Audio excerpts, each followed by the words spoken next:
dessa aula inaugural, né? Como surgiu a ideia dessa aula inaugural na Faculdade de Ciências Humanas e na Unimep como um todo.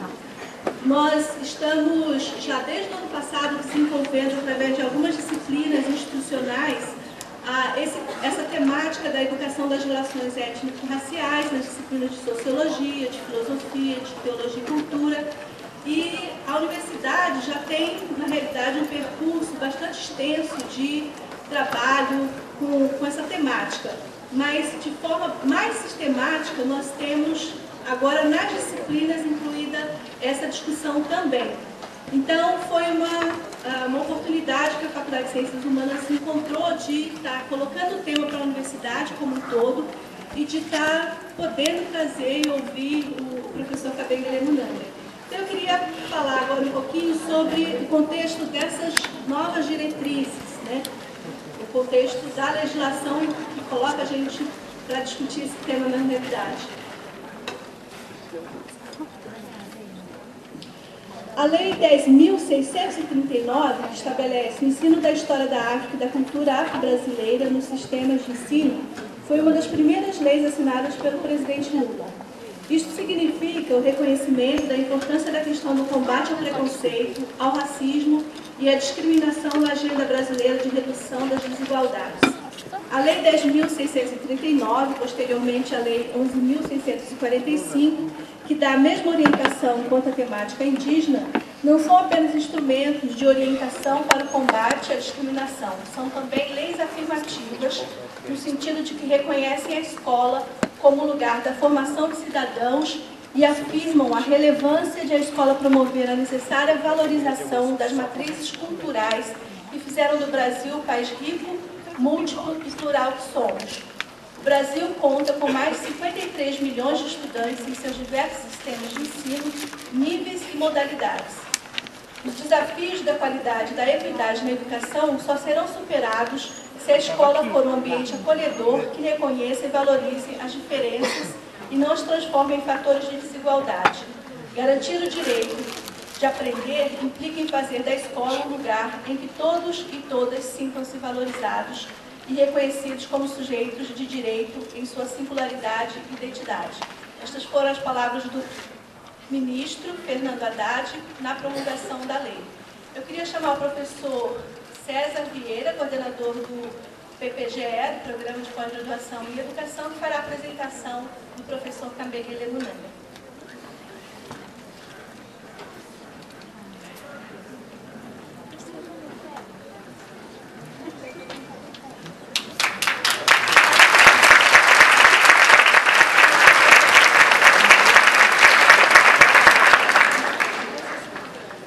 Professora Cláudia, diretora da Faculdade de Ciências Humanas, me solicitou que eu fizesse a apresentação do professor Kabengele Munanga.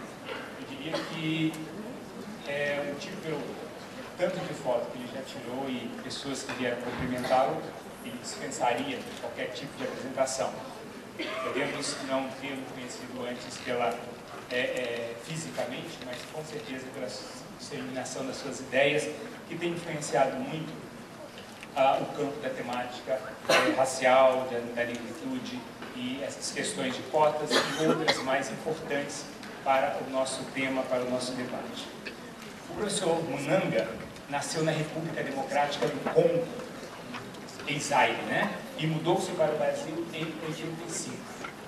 1975. É graduado em Antropologia Cultural pela Universidade Oficial do Congo e doutora em Antropologia Social pela USP.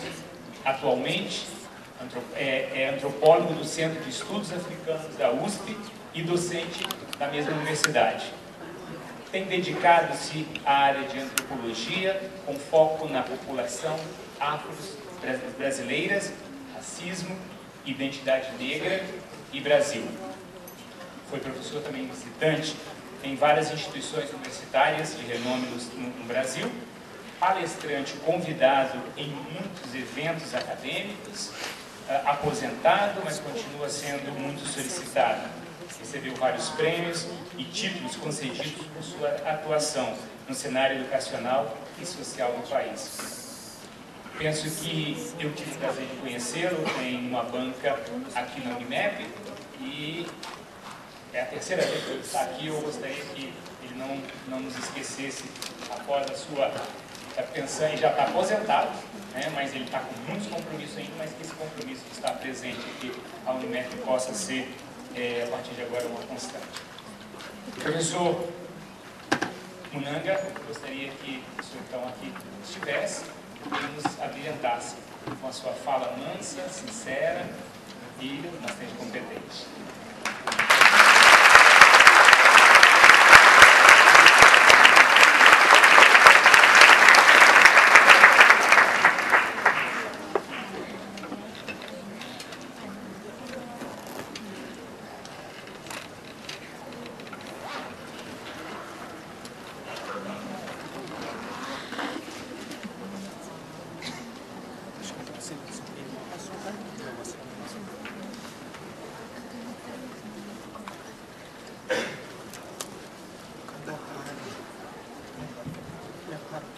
Bom, boa noite a todas e a todos.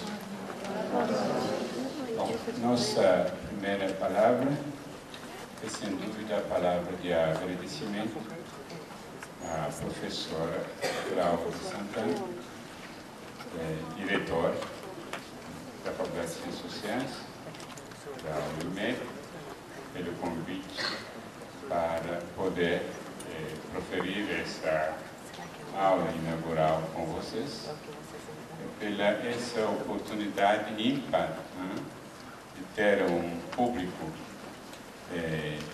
tão diversificado, um público com todas as cores do Brasil. O Brasil diverso, o Brasil branco, negro, mestiço e indígena. Infelizmente não vejo nenhum indígena aqui, mas espiritualmente que ele esteja conosco. Bom, o tema, de acordo com a proposta que foi feita, sobre o qual vou falar com vocês hoje, é justamente sobre a importância de ensinar a história e a cultura da África, de ensinar a história e a cultura do negro no Brasil, dentro do espírito da lei desde 1639, que tornou obrigatório o ensino dessas matérias no ensino fundamental e meio da escola brasileira. Bem, ser negro no Brasil hoje significa coisas ao mesmo tempo positivas e negativas. Coisa que não podemos canalizar, entender e compreender, sem fazer um certo recuo histórico no tempo e no espaço. Porque no imaginário coletivo de muitos, os negros de hoje são vistos apenas como consequência e resultante de uma história que começou no século XV e XVI, com o tráfico humano dos africanos e sua escravização no Brasil. Entre o tráfico, a escravidão e a abolição oficial em 1888, cerca de 30 anos se passaram. Entre a abolição formal e hoje, quase 125 anos já se passaram. Trata-se de uma história de cerca de 500 anos que não se reduz apenas ao tráfico, à escravidão e à abolição.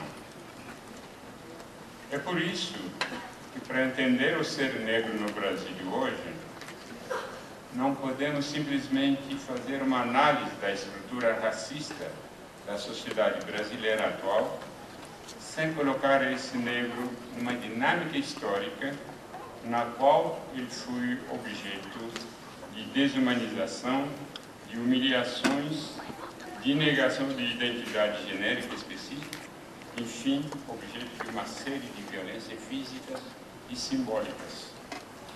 E também sujeito de resistência para a defesa de sua liberdade e dignidade humana em todos os sentidos, político, cultural, religioso, artístico, etc. Como sujeito da história positiva do Brasil, esse negro coletivamente contribuiu na construção econômica colonial do país, no povoamento do território brasileiro e na construção de sua identidade plural nacional. Depois dessa longa história, o ser negro no Brasil hoje estaria andando com a cabeça erguida e orgulhoso de ter participado e contribuído na contribuição do seu país, apesar das condições históricas caracterizadas pela violência em que foi trazido, apesar das relações assimétricas do poder durante a escravidão. Estamos com a cabeça erguida e orgulhoso de ser negro no Brasil hoje? Talvez sim, talvez não. Talvez sim para os que têm consciência de que fizemos a nossa parte e não temos do que nos envergonhar. Talvez não para os que ainda andam com a cabeça e autoestima rebaixadas, para os que alienaram sua humanidade e sua identidade e que precisam de uma ação afirmativa para desconstruir a imagem negativa de si, introjetada, e construir uma nova imagem positiva. De qualquer modo, coletivamente estamos, mas porque constituímos ainda a maior vítima do preconceito e discriminação racial em numerosos setores da vida nacional. Preconceitos e discriminações que engendram desigualdade e perdas acumuladas comparativamente aos outros segmentos raciais da sociedade. Coletivamente somos ainda, mas por causa do não reconhecimento público da nossa identidade específica, apesar da certeza de que ela contribuiu na modelação da identidade nacional e faz parte do cotidiano de todos os brasileiros. Essas realidades deram origem a duas questões hoje apaixonadamente em debate na sociedade brasileira. Ou seja, a implementação de políticas de ação afirmativa capazes de compensar as perdas acumuladas e promover a igualdade racial do negro, por um lado, e o reconhecimento de sua identidade específica, por outro lado. As duas questões constituem, a meu ver, as vertentes em atualidade nos debates sobre a situação do negro no Brasil hoje. A Lei 10.639, promulgada pelo Presidente da República em fevereiro de 2003, contempla, sem dúvida, a reivindicação do reconhecimento oficial da identidade coletiva do negro, mas seu funcionamento efetivo necessita de algumas ações ainda em equacionamento. A implementação das políticas de ação afirmativa no setor do ensino público superior e universitário desembocou numa polêmica que atrasou por 10 anos a votação no Congresso Nacional da Lei das Cotas, sem necessariamente imperar a dinâmica própria de algumas universidades públicas que, independentemente da lei, recorreram à sua autonomia interna para discutir a questão e adotar o sistema de cota em suas instituições. As considerações sobre essas duas vertentes podem ser objeto de grandes conferências e debates que não poderia esgotar aqui por falta de tempo. Por isso, tocaria apenas em alguns aspectos que considero relevantes. Com efeito, a Lei 10.639, que torna obrigatório o ensino da história da África, da história da cultura do negro no Brasil, nos coloca alguns problemas práticos ainda não totalmente equacionados. Do equacionamento desses problemas depende o funcionamento efetivo da lei. Que África ensinar de que história do negro no Brasil ensinar? Quem vai ensinar e a partir de que livro e material didático e bibliográfico ensinar? Ou seja, nos é colocada a questão da definição do conteúdo da história da África e do negro no Brasil, da formação dos educadores ou professores e da produção dos livros, material didático e bibliográficos divorciados da historiografia colonial.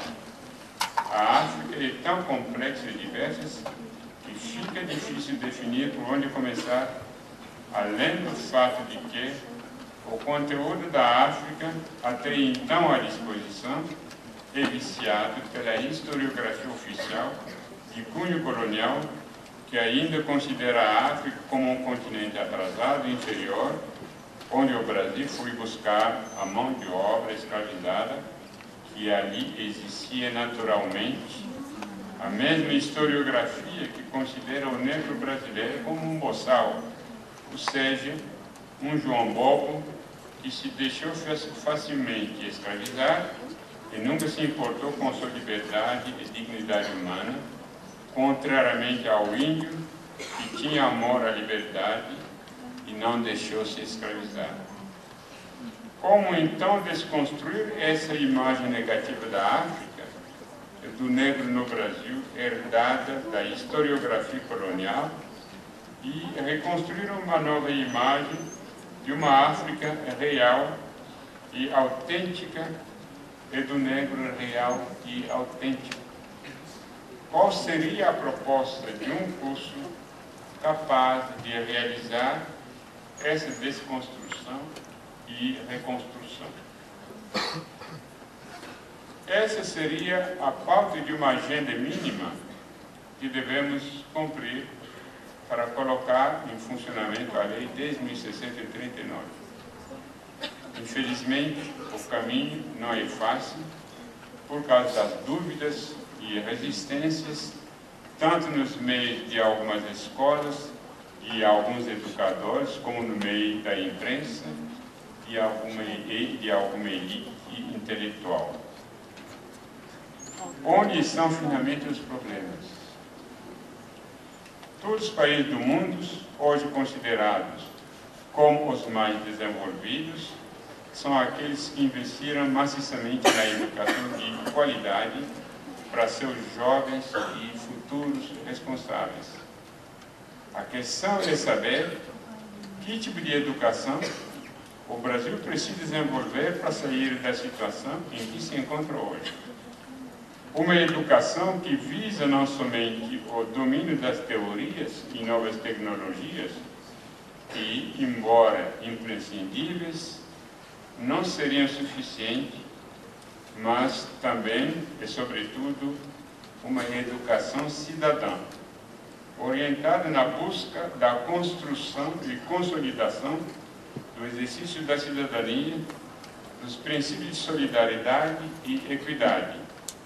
Tal educação convida para um olhar crítico sobre as questões relacionadas com a construção de nossas identidades coletivas, fazendo delas uma fonte de riqueza e de desenvolvimento. Ora, a educação habitualmente dispensada aos jovens, aos nossos jovens, é focada geralmente numa visão eurocêntrica, que além de ser monocultural, não respeita nossas diversidades de gêneros, sexos, religiões, classes sociais, raças e etnias, que contribuíram diferentemente na construção do Brasil de hoje, que é um Brasil diverso. A construção das políticas sobre diversidade cultural e étnicos e raciais é uma realidade que está na agenda de todos os países do mundo. A imagem de um Estado-nação construída com base numa única cultura, isto é, numa única língua, numa única religião, numa única visão do mundo, está se tornando cada vez mais uma raridade, se não um mito.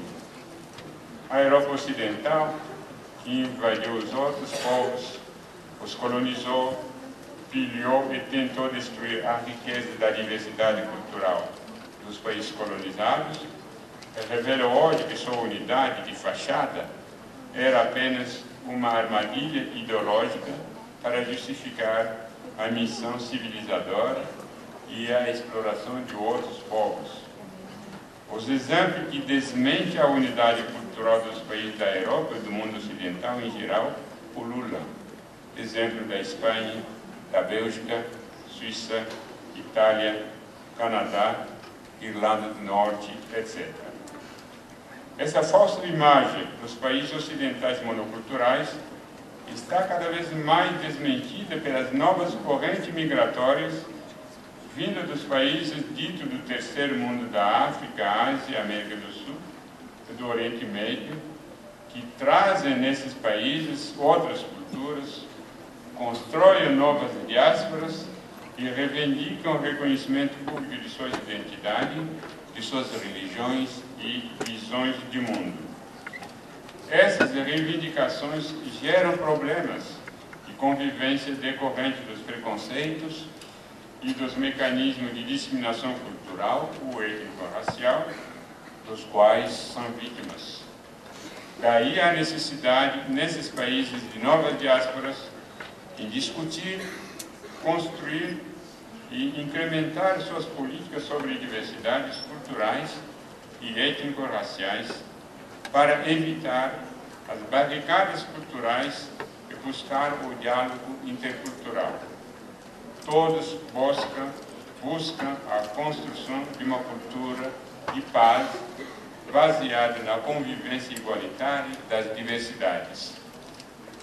Nunca se falou tanto da diversidade e da identidade como no atual quadro do desenvolvimento mundial, dominado pela globalização da economia, das técnicas e meios de comunicação.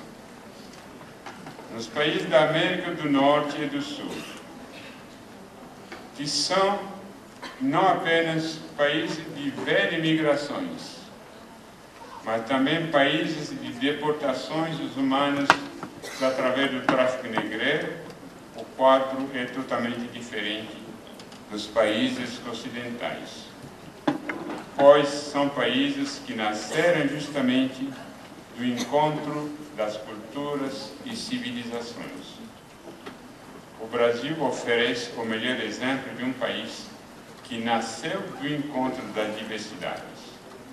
Os povos indígenas de diversas origens étnicas, os europeus de diversas origens étnicas, os africanos escravizados de diversas origens étnicas ou culturais, todos, sem exceção, deram suas notáveis contribuições na formação do povo brasileiro, na construção de sua cultura e de sua identidade plural.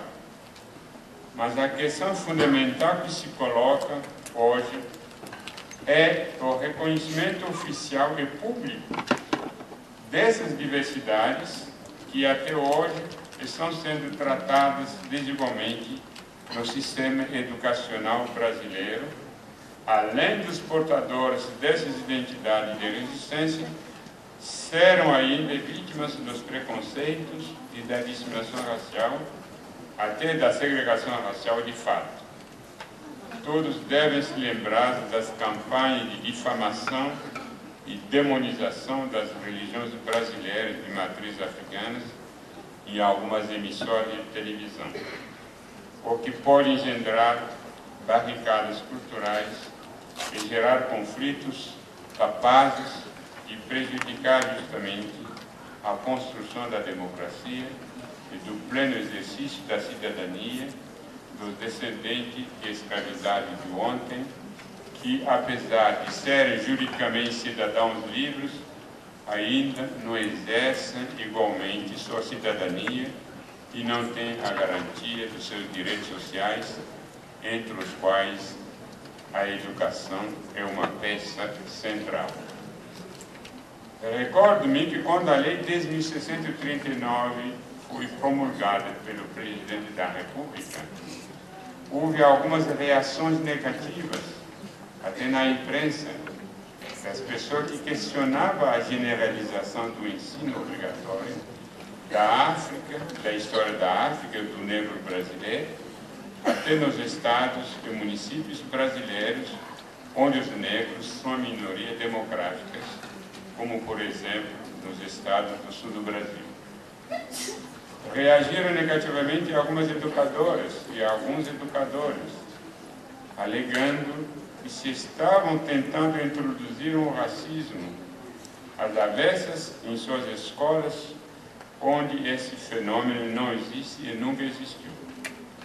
Criticaram a proposta de educação multicultural na sociedade brasileira, que, segundo eles, é uma sociedade de cultura e identidade mestiças e não diversas. Outros acharam absurdo falar ainda de raças no século XXI, quando a própria ciência biológica já provou que as raças não existem.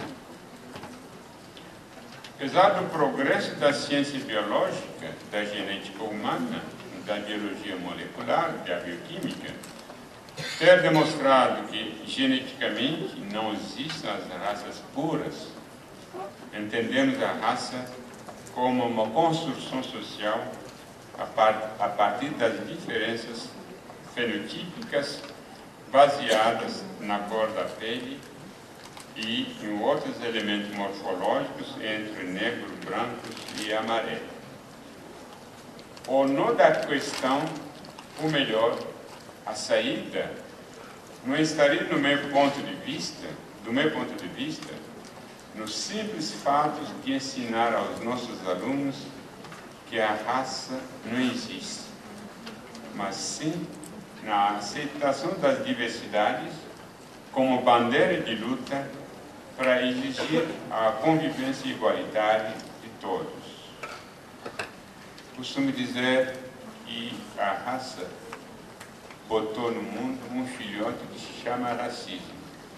Apesar da morte da raça, esse filhote está livre, independente, por toda parte, até nos campos de futebol. Mas a mãe, cientificamente, já morreu.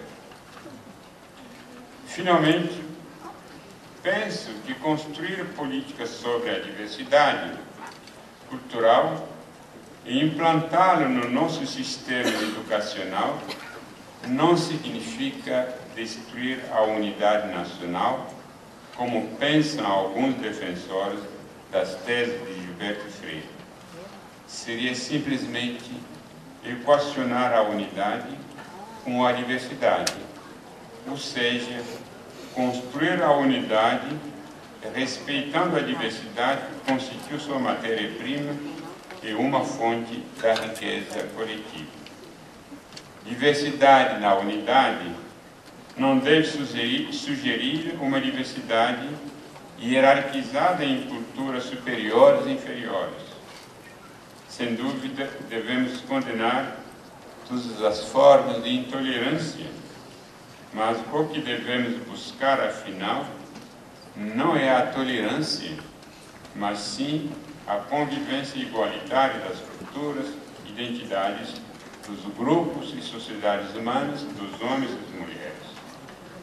Vendo por este ponto de vista, a melhor educação não é somente aquele que nos permite, como já disse, a dominação da razão instrumental, que auxiliará nossa sobrevivência material numa sociedade baseada na lei do darwinismo social, mas também e, sobretudo, uma educação cidadã baseada nos valores da solidariedade e do respeito das diversidades que garantem nossa sobrevivência enquanto espécie humana. Não existe nenhum país do mundo hoje onde a temática do multiculturalismo ou da diversidade na educação não está na pauta da discussão.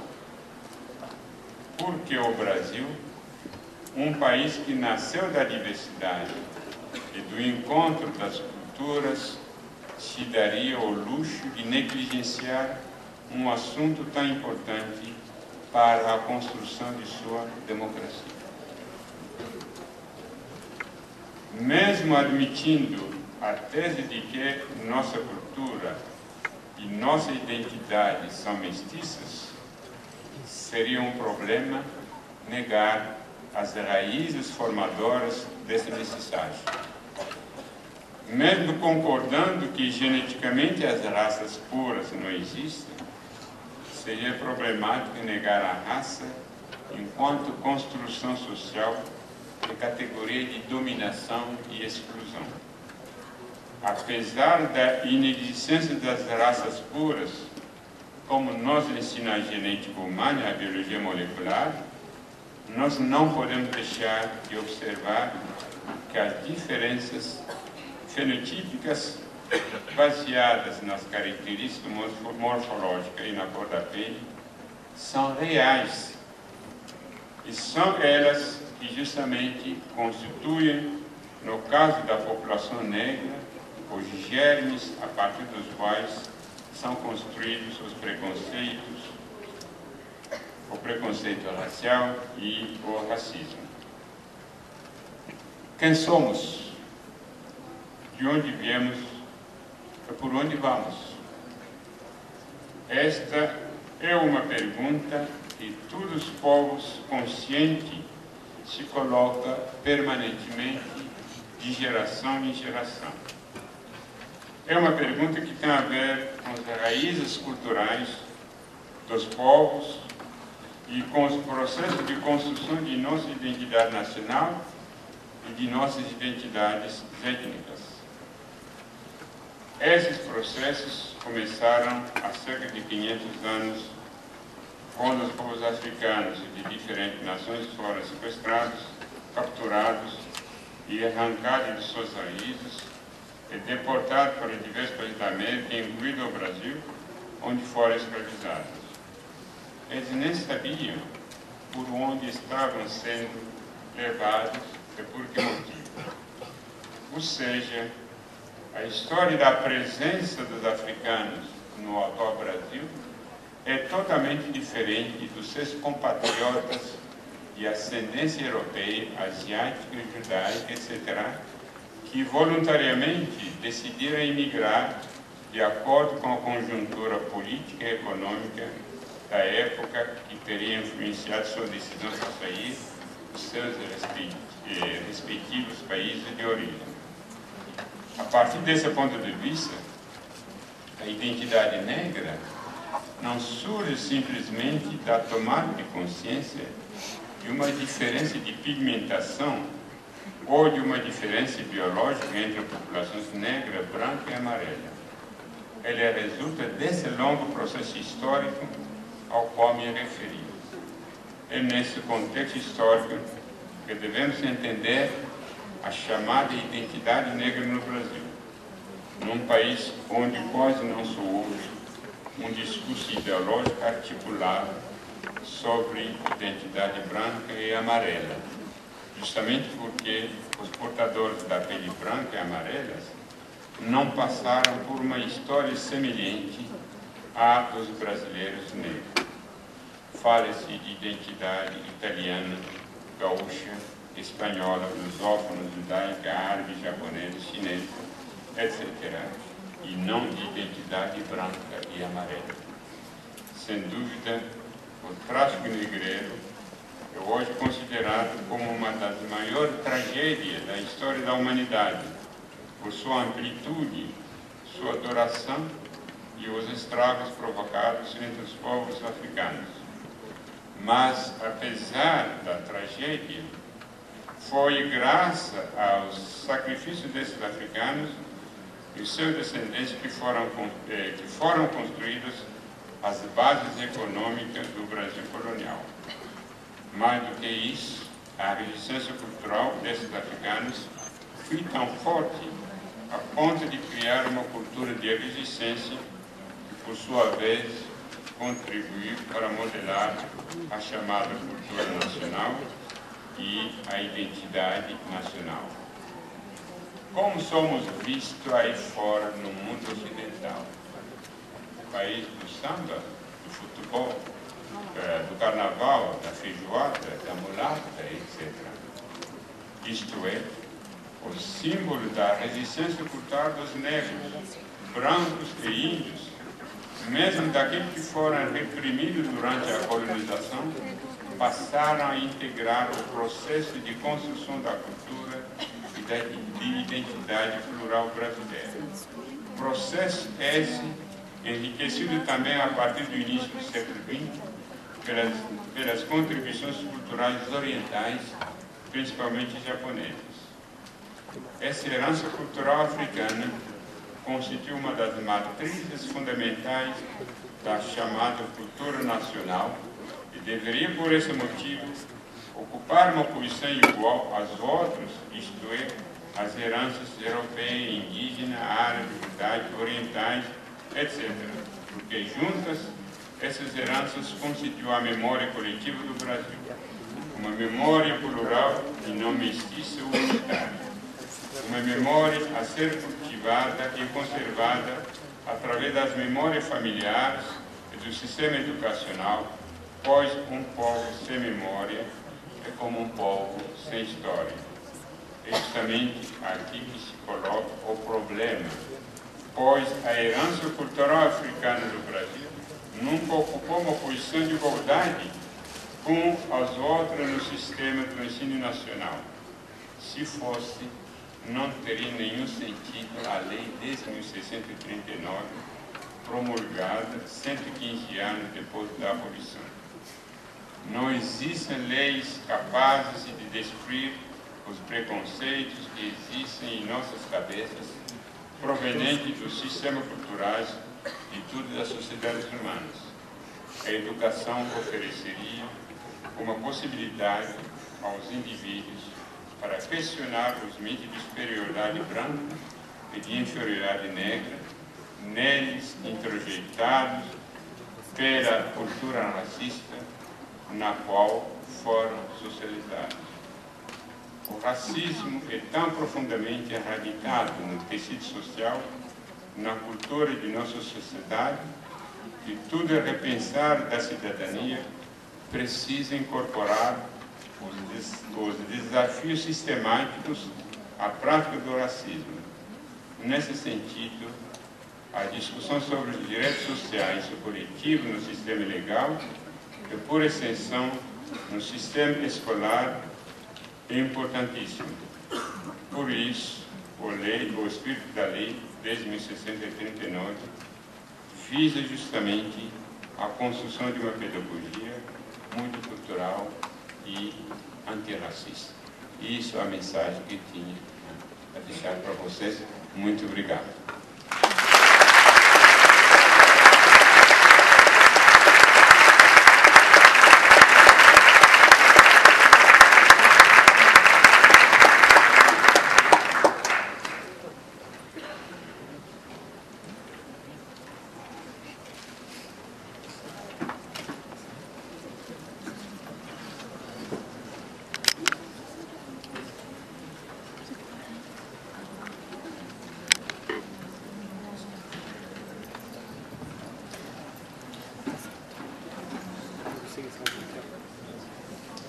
Como nós temos ainda um tempo, né, gostaríamos também de abrir um pouco para o debate, né, para alguma fala, uma pergunta, aproveitar o professor Munanga, que está aqui, essa tipografia fluente, possa então estar nos ajudando também a esclarecer algumas dúvidas. Pode ser pontual, pode ser dentro do que o professor falou, levantou, pode ser também outras questões que, enquanto educadores, futuros educadores, vocês serão, vocês têm dúvidas. Deixo então assim aberto, só botaria o microfone na quem quiser falar.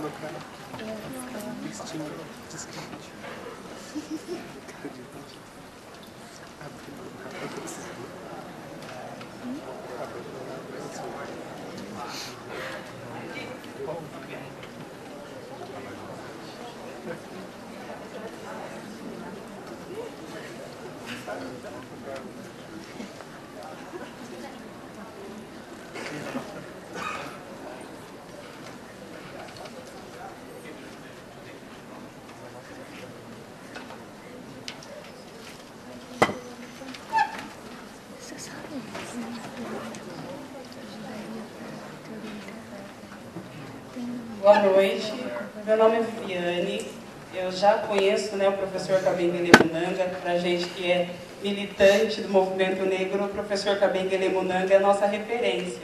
E é um prazer poder ouvi-lo aqui, e é um prazer vocês, alunos da Unimep, eu sou formada por essa casa, então muito bacana poder ouvi-lo.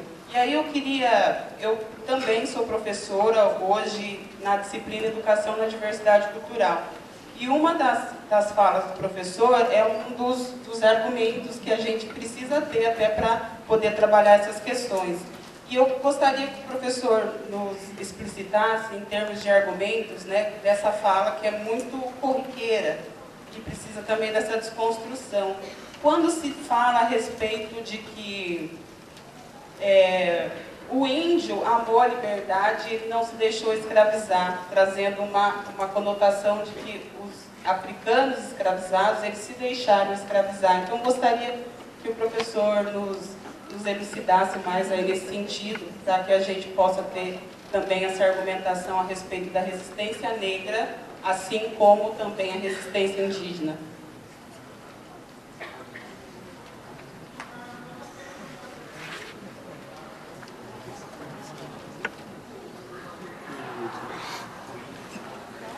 Três perguntas. Logo de tudo.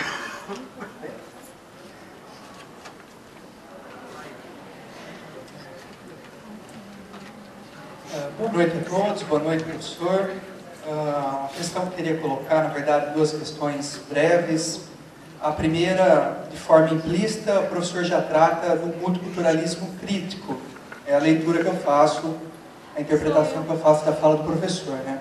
Mas me preocupa muito, na sociedade brasileira, na sociedade ocidental de forma geral, a maneira como determinados setores, nesse processo de negociação política e cultural, incorporam o discurso do multiculturalismo. E aí eu estou pensando na questão do multiculturalismo conservador, do multiculturalismo liberal. Então eu gostaria que o professor dissertasse, falasse um pouco sobre as diferentes vertentes e de que maneira o multiculturalismo crítico ele pode trazer, sim, para nós uma proposta aí emancipadora, de resistência, enfim, frente a outras vertentes que podem criar uma ressignificação desse conceito, invertendo-o propriamente em favor de outros grupos. Enfim. E uma outra questão que é mais pontual, eu sou professor no curso de formação de professores, curso de pedagogia, e recentemente a AMPU, a Associação dos Professores de História, né, lançou, inclusive foi na USP, o debate em torno de duas resoluções da Secretaria Estadual, aqui, a Secretaria Estadual de Ensino, que diminui a carga horária de História para os anos iniciais, ou seja, do 1º ao 5º ano. Então nós não temos mais a disciplina de História até o 3º ano, nos cursos de formação. A História passa para apenas o 4º e o 5º ano, partindo do pressuposto de que as crianças, nesse processo inicial de alfabetização e letramento, não há sentido na formação da consciência histórica nessa criança. E aí, a questão mais pontual, eu gostaria de ouvir o posicionamento do professor em relação a pensar um pouco esse impacto da ausência do ensino de história e transpor isso, evidentemente, para a questão da educação das relações étnico-raciais dentro do ensino de história para os anos iniciais, né? Como o professor vê essa questão do governo adotando esse posicionamento? Obrigado.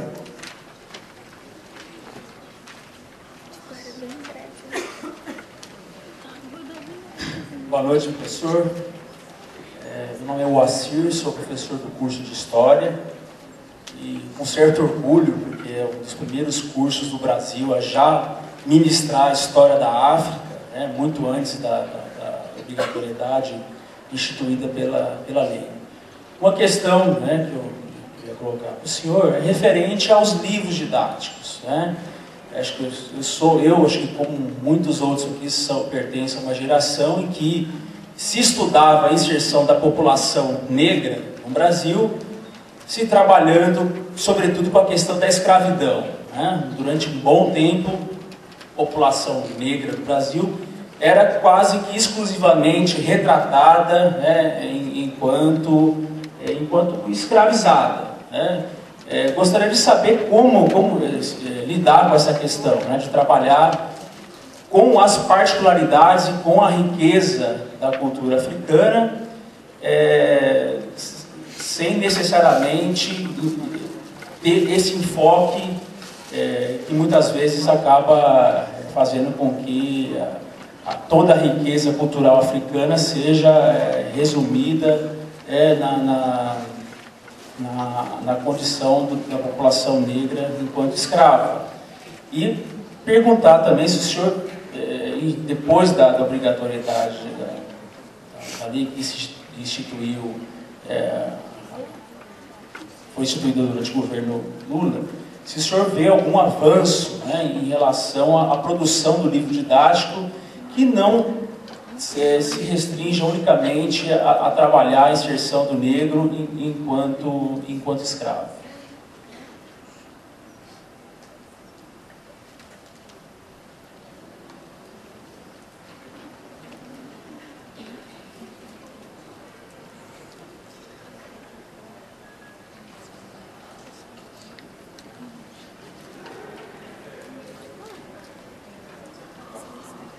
Enquanto vocês pensam, eu vou tentar dialogar com 3 perguntas que já foram encaminhadas aqui.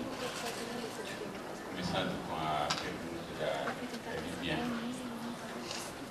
Eu acho que nenhum povo no mundo gostaria de ser escravizado. A dignidade humana, a liberdade, em todos os lugares não tolera a escravidão. Mas a ideia que nós tivemos na historiografia oficial é no sentido de naturalizar a escravidão, mostrar que em algum lugar no continente africano tinha seres humanos que nasceram escravos, que os próprios africanos já vendiam afora, e os traficantes portugueses, espanhóis, europeus de todos os países não cometeram nenhum crime porque são os próprios africanos que faziam isso. Você vai encontrar isso já na filosofia de Aristóteles, que diz que algumas pessoas nasceram escravas, incapazes de se defender, se tornaram propriedade de algumas pessoas. Então há uma tendência de naturalização do escravo. Hoje a gente não utiliza esse conceito escravo, pelo menos numa visão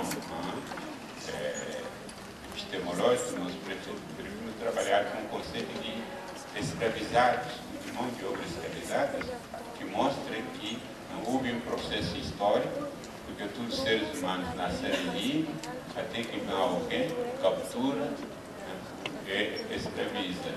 Pouco importa a origem. Se fossem os povos africanos que faziam isso, escravidão interna, isso é contra a humanidade, a gente tem que condenar isso. Agora, justamente para justificar isso, tentaram mostrar que o índio tinha liberdade, ele tentou fugir, não evitou a escravidão e se esconder nos matos. É verdade que os índios foram exterminados por milhões, não apenas pela arma de fogo, mas pelas muitas doenças trazidas pelos europeus, que não sabemos tudo isso. E, na época, quando começou a se discutir a questão da escravidão dos povos indígenas, houve um bispo conhecido, muito bem, o nome de Las Casas, espanhol, que muito lutou para dizer que o índio era ser humano, era também um descendente de Adão, para que ele não possa ser objeto da escravidão. Libertaram os índios, mas foram para a África, com essa ideia de que lá existiam seres que nasceram naturalmente escravos que os próprios africanos vendiam para ser filhos. Então, uma falsa ideia de que o africano não resistiu. Ele resistiu tanto quando ele descobriu o território, o que ele fez? Começou a fugir, ir nos lugares de difícil acesso, construiu o que nós chamamos hoje de comunidade quilombolas, começando com Quilombos Palmares, que foi praticamente uma pequena república dentro da república, que existiu praticamente quase meio século, contra ataques portugueses, holandeses e outros, para mostrar como o ser humano pode resistir para defender a sua liberdade. Fugiram da senzala porque descobriram, conheceram o território brasileiro, começaram a fazer o que os próprios índios fizeram. Então praticamente é uma fuga, é uma maneira de legitimar. Discurso de legitimar a escravidão, dizendo que eles não tinham a ideia da liberdade, da dignidade humana, aceitaram facilmente essa sorte porque em sua terra de origem já nasceram seres escravos. Não é por aí. A questão que me foi colocada sobre o multiculturalismo é uma questão muito séria, porque nós não devemos tomar essa palavra no pé da letra, porque nós temos várias tendências no multiculturalismo enquanto ideologia ou visão do mundo que defende o reconhecimento das diferenças culturais. Algumas tendências de multiculturalismo são separatistas. É o caso da Espanha, da pequena Bélgica, da Holanda, comunidades culturais, linguísticas, que querem sua autonomia política e que querem até se separar. Isso é uma tendência de multiculturalismo. Outra tendência de multiculturalismo é segregacionista, o apartheid, que foi praticamente formulado a partir de 1948, foi justamente baseado sobre o multiculturalismo. A elite ideológica da África do Sul, qual foi o discurso? Apartheid, palavra que vem da língua africana, quer dizer desenvolvimento separado para respeitar nossa diversidade cultural e étnica, devemos viver em territórios segregados. Isso é uma outra tendência de multiculturalismo que é segregacionista.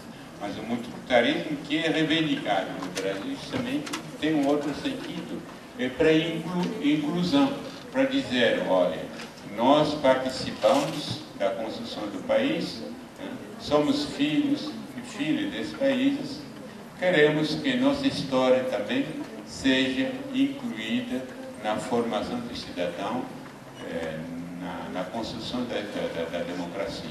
Isso é uma proposta de multiculturalismo inclusive. Como chegar a isso? Tem que ter uma educação que contempla todas as raízes formadoras do Brasil, em termos culturais e em termos históricos. Esse tipo de culturalismo não cria nenhum perigo. Mas o outro tipo de multiculturalismo também, os multiculturalismos têm que conseguir comunicação entre as comunidades, encontrar alguns lugares comuns de convivência, senão não há multiculturalismo sem limite. É uma das críticas que os movimentos feministas fazem ao multiculturalismo, pelo menos aos defensores radicais do multiculturalismo, é sobre os direitos das mulheres. Mas se a gente simplesmente viva a cultura, nós vamos aceitar as culturas que não respeitam os direitos das mulheres. Em nome da cultura, tudo é possível. Devemos ter alguns limites que nenhum país, nenhum povo não pode franquear. Se vocês acompanhar alguns anos, uma mulher teria sido morta na Nigéria, apedrejada pela lei muçulmana, a lei do Islã, a Sharia, por causa da infidelidade conjugal, se não fosse a reação do mundo inteiro, se fosse, olha, viva o multiculturalismo, viva a diferença, essa pessoa teria sido morta. O autor do texto sagrado, o Bush, teria sido morto na Inglaterra, porque ele criticou o Islã. Os direitos humanos têm limite. Então, o multiculturalismo não é uma coisa sem limite, viva a diferença, viva a diversidade, né? Por aí tem limites que cada povo, cada cultura, em respeito à outra, não pode franquear. Por isso que hoje as pessoas trabalham mais com o conceito de multiculturalismo acompanhado da ideia da interculturalidade. O discurso, o diálogos entre a comunicação entre as culturas diversas para poder sobreviver, porque além das diferenças temos também semelhanças. A questão da diminuição da carga horária da história, evidentemente, isso é um problema sério, porque a lei desde 1939, uma lei, não basta fazer a lei, é importante garantir que a lei possa ser respeitada, que a lei possa funcionar. Por isso, fornecemos meios, entre eles a formação dos educadores, dos professores, dos docentes, produção de materiais e livros didáticos que não tem conteúdo preconceituoso, que promove o diálogo entre cultura, entre diversidade, porque a nossa sobrevivência está na diversidade. Se defende a biodiversidade, mas o ser humano faz parte da biodiversidade. Por que deve ficar do lado? Sem a diversidade, nós não podemos sobreviver. Até no plano imunológico, basta de uma doença aqui, qualquer doença do bacalhau, se não tivermos aparelho imunológico diferente, morremos tudo no mesmo dia. Então, a nossa sobrevivência está na diversidade. Você imagina se viajar pelo mundo e encontrar em toda parte a mesma coisa, a mesma comida, a mesma música? Não tem sentido. Então, a diversidade faz parte daquilo que eu chamo de nossa riqueza coletiva. Devemos defender nesse sentido. Agora, a questão aqui está no funcionamento da própria lei, criar condições, carga horária, grade curriculares, que haja matérias, coisa responsável, define, isso é uma das grandes dificuldades, define que conteúdo da África. Ensinar, por exemplo, as crianças do ensino fundamental, da ensino médio. A África é um continente de 1 bilhão de pessoas, de centenas de línguas, de culturas, de civilizações. Que África ensinar? Que cultura do negro no Brasil ensinar? Essas coisas têm que ser minimamente definidas pelo Ministério da Educação, até apontar alguns livros básicos, obrigatórios, claro, além de outros livros.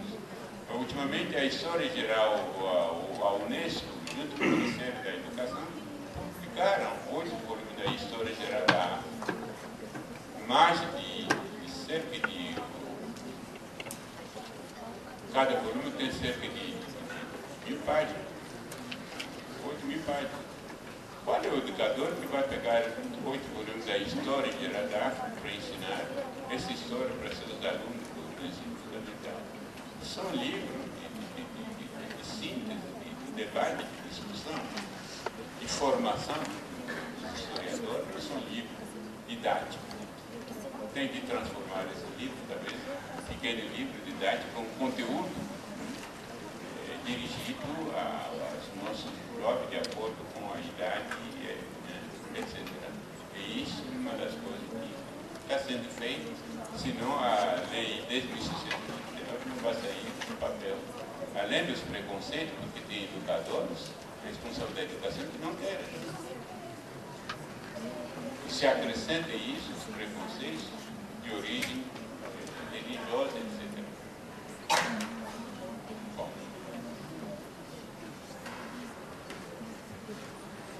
A história justamente qual é o espírito da lei de 1930 de Conselho para ensinar a história do negro no Brasil? É superar a história do tráfico, da escravidão e da abolição. Nessa história, o negro é simplesmente tratado como coitado. Eu fui acorrentado na África, camarada, jogado que sofreu, etc. A história do negro não é somente a história de sofrimento, é uma história de participação, de contribuição no processo da formação do povo brasileiro, da cultura, das riquezas do país. Essa história não parou com a abolição. Essa história continua até agora. Essa história faz parte de todos os problemas que ele encontra na sociedade, como o preconceito, a discriminação racial. E vocês são jovens, todo mundo foi educado nessa visão do Brasil e da democracia racial, mas o cotidiano não é bem isso. Só olhar em todo lugar por onde vocês passam, né, nos postos de responsabilidade, de comando do setor, vocês perguntam, mas onde estão os negros? Se você encontra um, é o primeiro, e o único, dificilmente o segundo, terceiro, isso aqui é um milagre. Se você pensar, eu saí fugindo de um país chamado República Democrática do Congo, que era o antigo Zaire, fugindo das questões políticas, para ser o primeiro negro professor da Universidade de São Paulo. Vocês entendem? Isso é chocante. Quer dizer que nesse país não houve um negro capaz de ser o primeiro naquela universidade, precisando de um africano fugindo da miséria para ser o primeiro. Quer dizer que sou o único inteligente. Nesse mundo não tem outro que podia estar no meu lugar antes. Então esse país tem problemas que faz parte dessa história do negro no Brasil, que devemos aprofundar se nós queremos construir uma sociedade igualitária.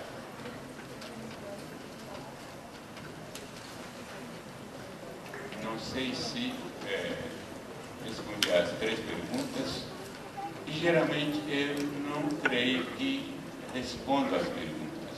Eu creio que dialogo com as perguntas. Eu não tenho respostas certas.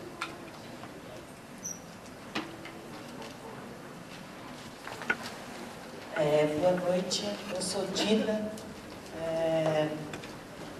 eu sou aluna do doutorado em Ciências Sociais de São Paulo, mas igual a Viviane, eu também estudei aqui, fiz História, fiz mestrado em Educação no início dos anos 2000 e fico muito contente de ver essa sala aqui, esse auditório, discutindo, conversando sobre essa questão tão cara para a população brasileira, né, especialmente para os negros.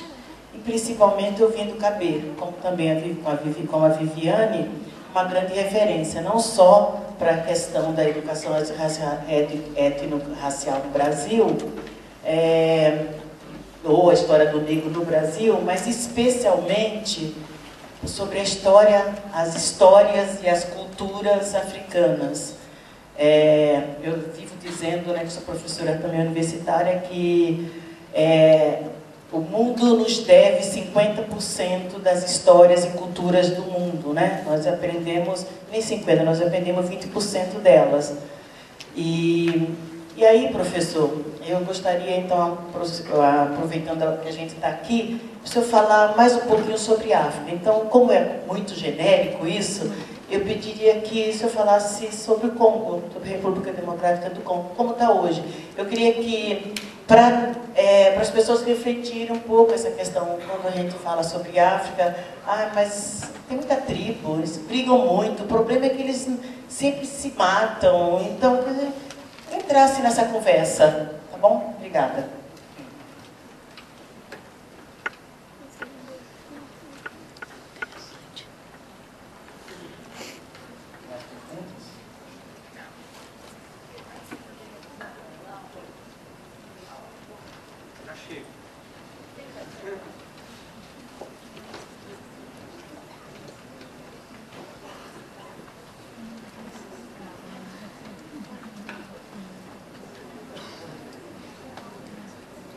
Boa noite a todos. Meu nome é Natália, eu sou professora de Sociologia para Ensino Médio no Estado. E tenho certa dificuldade quando vou trabalhar com os alunos a questão das cotas raciais nas universidades, quando eles afirmam que as cotas para escola pública, elas são necessárias, né? E as cotas para os negros não, uma vez que as cotas para a escola pública já contemplariam os negros, sendo que os negros estão, na maioria, nas classes mais pobres do Brasil. E aí eu queria que o professor, e eu tenho dificuldade de explicar isso para os meus alunos, eu queria que o professor pudesse dar mais argumentos para essa questão assim, que diferencia raça e classe, né? Aonde que fica essa discussão, por favor.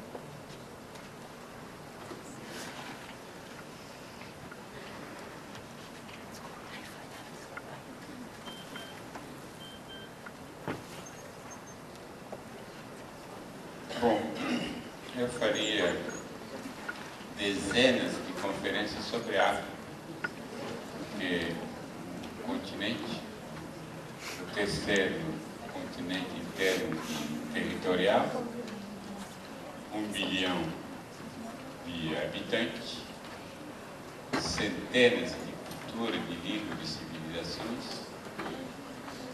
Você não encontraria hoje, mesmo no campo da história, um único especialista da África. Tem vários especialistas da história pré-colonial, história colonial, história pós-colonial, e especialistas da África do Norte, do Centro, do Sul, do Leste, do Oeste. Então, é difícil, né? Uma pergunta disso, falar da África. É uma pergunta perigosa que muitas vezes simplifica a África. Eu quero desenvolver a África, mas por que desenvolver o que na África? São 55 países, por onde você quer começar? Né?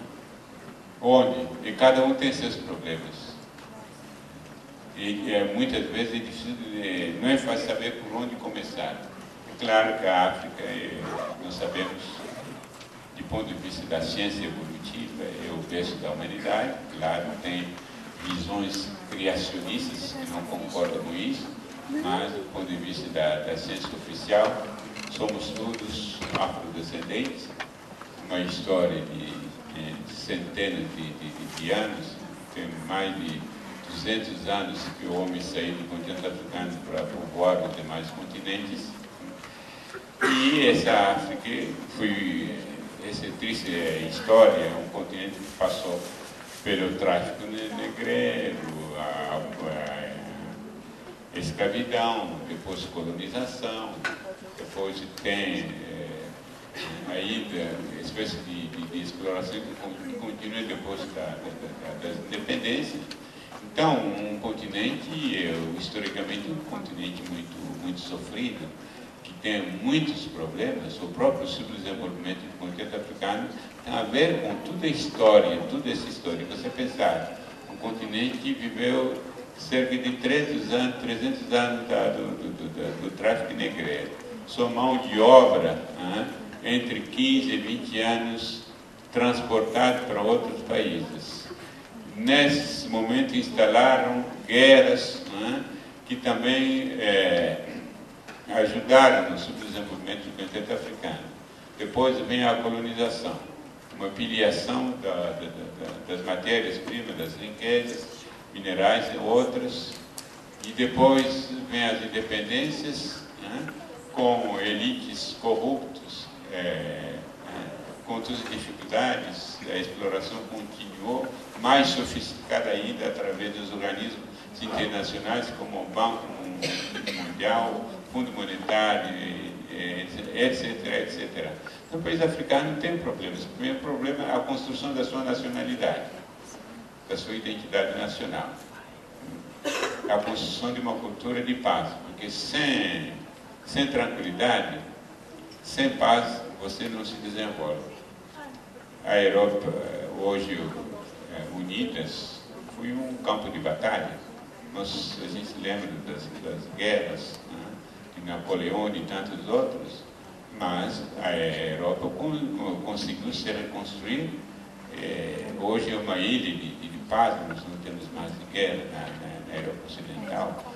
Acredito que vai chegar um dia com o continente africano, mas um continente que tem muitos problemas em matéria de desenvolvimento. Além do desenvolvimento, tem outra. O desenvolvimento está a ver com o quê? Educação, falta de investimento, corrupção, governança que não é de boa qualidade. Tudo isso com a ajuda, com os intermediários, os antigos colonizadores que continuam ainda, o que nós chamamos de neocolonialismo.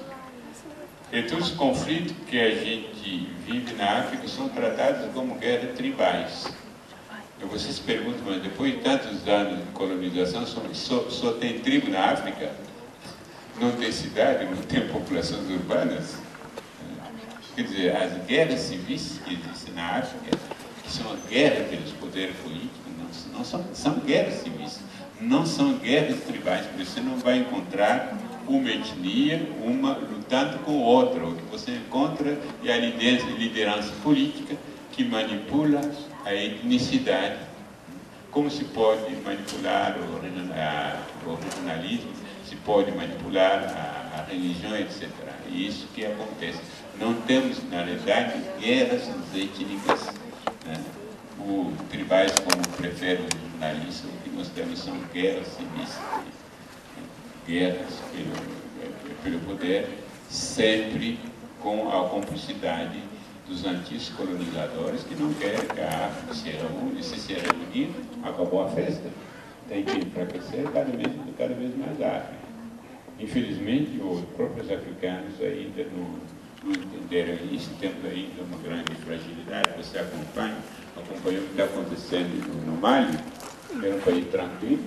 Não, as tropas francesas estão lá para salvar o Mali. E são os próprios dirigentes africanos que convidaram os franceses. Será que não havia força africana?